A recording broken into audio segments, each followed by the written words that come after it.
And so I did come, and coaching guys up while I was here, and Coach Meyer asked me to be a coach, and I told him no. And then he asked me again in March after December, and I thought it was a good idea. I remember when you were still playing, I'm not sure if it was last year with the Dolphins or first year with the Browns, ESPN did a story on it, and you would own like a lot of drive-thrus in Ohio. Like, you had so much grit that you were even working at some of them when you needed to. Yeah, it was off season. Nothing else to do in Ohio. You're not playing golf, so I spend all my time in the off season, which is bizarre, in Ohio, which is usually December, January, February, March, and the worst times of Ohio. But so I'd work it. I enjoy that. I mean, I enjoy stuff outside of football, so I try to get away, and then. The thought is, it's hard to check in if you never check out. So try to check out every now and then. That way you can check back in. And before we get to the football question, do you still own all those? We actually are in the process of not anymore, as of like a couple months. So we have, but that's going to be changing here pretty quickly. Brian, if you were writing a help book for somebody about how to recruit well, what would be chapter 1? Chapter 1. I don't know. I think it probably always starts with being yourself. I think at the end of the day, I don't want to trick anybody into doing anything. So if they don't like me, then don't come here. It's fine. But I don't want them to think I'm somebody I'm not, and then it'd be a scam game. So be true to yourself, and those that appreciate that will. Pick Ohio State and the Buckeyes and our quarterbacks and our offense and our receiver room, and we'll go down that road. So being true to yourself, I think, is really, really important. It's really easy to gear, yourself to others because you have a job you want to get done, and you just got to make sure you're just being true to yourself. When you look at the results that you've had, it's well documented, and a lot of people have referred to you as the best recruiter in college football, at least from an assistant standpoint. Do you get into a groove of here's how I'm going to start conversations, here's how I'm going to handle recruitments? Like, do you have like a blueprint or a game plan of a plan of attack? Not that you're going to do the same thing with everybody, but maybe like a system, for a lack of a better word, of how you want to approach stuff. No, I mean, I think we have a system for getting guys in the building and the things we want to cover on the first visit, and the second visit, and the third visit, so we stay organized. But there's no narrative being spun here. I think that I really take a lot of pride the first time I get a young athlete and their parents or kids, family to come in our room. I really try to make sure that they truly understand, what we're about, what I'm about. I think if you get a feeling for the coach, it probably gives you a good depiction of, what the room probably looks like and how we operate. So I take a lot of pride in that, those first opportunities. But from a blueprint standpoint, no. I mean, I think, it's like trying to coach every kid the same way. You shouldn't do that. You can be fair, but it's not going to be the same. Everyone's different. Everyone has different needs. Everyone has different focuses. So your ability to connect with those and identify those, I think will try and put you on your right path. Brian, so many people have talked about the expectations in this wide receiver room. Ryan Day has said that this offense has proved nothing yet. How do you tell these guys every day that you're 0-0 and that's going to be strong? Because they don't have any stats.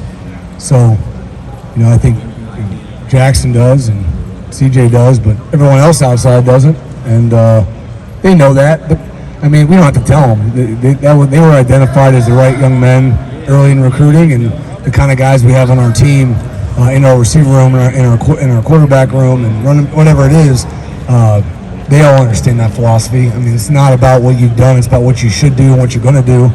So people forget really quick in sports, and the guys know that by now. What stood out to you the most when you were recruiting Jackson, and where have you kind of seen him develop? I mean, everybody knows he's great, great chemistry, but is there something we're not seeing? You guys probably get to see how good of a kid he is. A young man. You probably you don't get to interact with him the way that we get to. So you guys just get to see the thing between the lines. At least, maybe not you guys. You guys are around to be able to communicate with him and see what kind of young man he is. But that's what everyone doesn't see is these young men and how great they are. it's one thing to have a great athlete, it's another to have a great person, but to have both in the same individual, that's just special. And we have a lot of those guys. And so coming to quote unquote work every day, it isn't work at all. It's a lot of fun, and we're all on kind of the same mission. He talked a little bit about when he was getting recruited, like getting noticed and invite you guys. I mean, so whether it was the opening, what stood out when you first saw him play? Well, it was way before that. I mean, I think he ended up, he became a Buckeye in his junior year, early in his junior year. So, it was a combination of a lot of things. Sometimes you just can't, put on paper. Like, you just can't, really quantify it. It's a feel. You obviously saw his production. I mean, he was very productive as a junior, but he was even as a sophomore, which we became, high on him. Got a chance for him to visit early in his junior year, and I think we had a good connection pretty early. And, after that, he kind of developed and continued to grow, which you always kind of hope as a coach. You're trying to identify the right guys, and he became doing everything that we thought he could. And, again, as we got to know him more and more and his family, they're awesome people. And, that combination is, believe it or not, it's sometimes hard to find, but we've done a really good job of it. Brian, you've been doing this for a little bit. Yep. You've had a couple guys come through here. Where do you see guys in your room take that biggest jump from year one to year two? It's probably everything between the years. Like, they think they know how to work, but they really don't. The guys that have the less in that curve, usually do a much better job by their second year. If they know how to work, there's a decent chance at times they're going to find themselves on the field as freshmen. If you're learning how to work and how to play football and digest and apply, that takes time. And there's so many young athletes sometimes that rely on ability, which isn't wrong, but there's so much more that goes. I mean, at the end of the day, every guy in my room, and our team can do the job, can do what they want to do. Maybe at different levels, but they can all be potentially NFL players, in my opinion. But it's all about, what you do, how often, your consistency level. Like, guys that just don't make mistakes are really good players. It has nothing to do with, high pointing the ball, at 10 feet in the air. It has nothing to do with it. You rarely see that. There's so much more to football than just the freakish, plays. Those are anomaly. Those are the 1% of 100. So you don't survive or die on those. So again, my point is, there's a lot of things to football that don't, incorporate, the freakish talents, right? The obligatory. Kind of grew up around that, getting it. Yeah. Does it maybe click a little? Oh, I'm sure that helps. Absolutely, he knows no different. I think, but Emeka's that the same way, and Julian works his tail off too. Jackson was he worked really hard too, and but I think that everyone has their own experiences. I think sometimes, not that guys don't work hard, but it's just different. Like from Ohio, maybe even I didn't fully understand just the competitiveness because we're just set up different in Ohio, and nothing against it, but I think it's just an interesting dynamic, which is all good. But that puts everybody else on their own timeline. They can do everything I ask. I think that there's some guys in that six that need to continue to grow throughout the season, which is fine. That's going to happen. And I think really that's almost the whole deal. I mean, I think that Jackson there's things he needs to work on. He knows I've addressed it with him, and all the way down through the list. So where we are game 1 cannot be where we are game 12, and if we are, we're probably not going to reach our dreams. So but we have a room that is fully ready, maximize their freshman year and their sophomore year, and they're ready to do really good things in their second and third year. So are there six? What special skill sets do each of them have? Yeah, I think we hit on the kind of their size, right, and the way they play. I mean, they move now, and they are fast, and they're big, and they're 205 pounds, and they've got great hands. The route running is pretty darn elite. So there's a lot of things these guys can do. And that's are they 4-3 guys? I don't know that. I mean, but that's what Chris's world was in, and Garrett and those guys. So maybe a little different, but these guys bring a lot to the table from their size standpoint. Blocking on the perimeter and really running routes at the same time. So to me, it's probably a pretty difficult matchup with their size and speed combination. Brian, You don't train.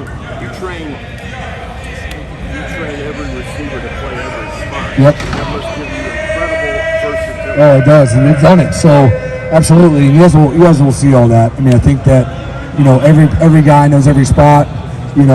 Regardless of the three that are in the game, the guy that's beside me can go to any spot for a sub. So, we talked about having more guys playing this year than we did last year. That's for sure going to be the case. So, and a lot of that's been because of design and being able to train guys and not pigeonhole guys in certain spots, and allow these guys to play all three.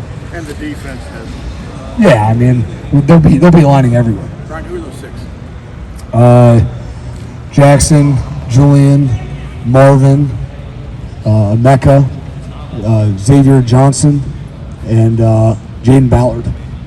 Just with Cam having a little hiccup, that's the only reason why he wouldn't be a name I'd name, but he'd be in that same group. Absolutely. So that would turn into 7. For Coach, guys. Brian, I think our perception might be that Emeka and Julian could be looking to play at the same spot. How do you said you have 6 guys who are ready to play, but especially those 2 guys. What's the process of deciding who's going to We just said all of them are playing every spot. So it's not like a competition for one spot. Can you talk about Julian and this offseason, how important it was for him just maturity-wise? Yeah, it was awesome. I mean, I think his growth off the field paralleled even to his growth on the field, and that's critical. Everything we just talked about, from taking care of your body to rest to mental development of the game. I mean, there's so much involved, and I think that to say Curtis Samuel went in a 3-year time span and Terry McLaurin went in 5. Well, Curtis is better because he went in 3. That's not the case. It's never the case. So everyone's on their own path, and I just love the growth he's had, and I think that everyone's gonna chase a goal at different paths, but at the end of the day, the end goal is the most important thing, right? So it's been awesome, and I really enjoyed it, and I can't wait to continue to see the most of it, the growth of it. How those freshmen? They're coming along. I think they got a way to go. They got to keep putting on more weight. They got to keep learning the offense, making too many mistakes mentally. It's not about the ability. It's just we got to make sure we're cleaner and really just full circle. We got to be better in all assets, in my opinion. What rise have you seen from Emeka Egbuka this camp? Yeah, he's taking a great step too. I think really, like we said, there's Jaden Ballard too, and Xavier Johnson and Emeka. I mean, those guys have really taken a step. I remember telling Jaden that I thought, frankly, just to give you a perception, I thought where he was at right now, he would be towards the end of this year, but he's kind of already there. So he's got to continue that. It doesn't mean it's good enough. It just means that you're really doing a good job, and that has to maintain. Emeka, I think, is really just continuing to be multifaceted, and he's doing everything faster and stronger and cleaner, and that's really a great sign of growth. And just the way he returned kickoffs last year, just like I told him, he reminds me of that one cut kind of dude. How does that translate into being a receiver from the standpoint? Yeah, what I you think can it's do just after the his ability to assess a situation and make it right. I mean, that's what route running is, right? Yeah. I mean, getting certain hurdles or disadvantages or leverage problems and being able to problem solve throughout routes. I mean, that's what route running is all about. So his ability to sell a return one way and go the other. I mean, that's body language on a route run. And I think so. A lot of those things that he does translates, and but it just shows you again how smart of a player he is and how he applies it to his game.